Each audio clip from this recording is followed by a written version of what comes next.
There are all kinds of potential threats, of course, in our community, and because of that, CAL FIRE, along with the Indio Police Department, held a first responder training session today out at the Empire Polo Club. Our Vince Marino joining us now and shows us how they prepare for the worst. Vince. That's right, Janet. The exercise today was extremely realistic. First responders immersing themselves in a very dangerous and demanding situation, a situation that has happened in the past.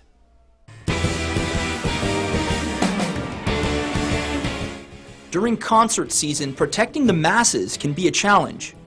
What happens in the city of 100,000 people on any given day? It's the same thing we face at Coachella. It's the exact same thing. That's why CAL FIRE and the Indio Police Department held a first responder training session at the Empire Polo Club.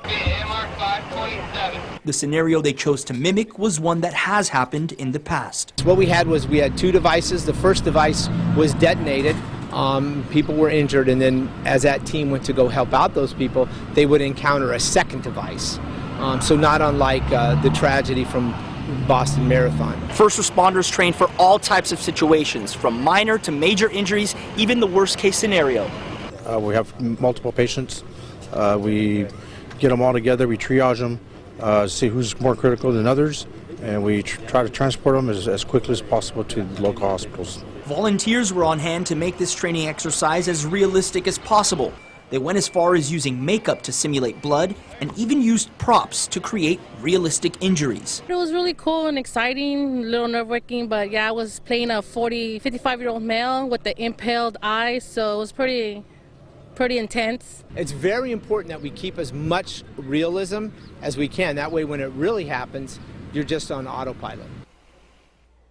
2 years ago, the training exercise focused on a fight that turned into a riot. Another year, they set up a situation where first responders were purposefully overwhelmed with more than they could handle. And last year, they set up a major traffic accident scenario. Every year they do this. The objective is to prepare for the worst.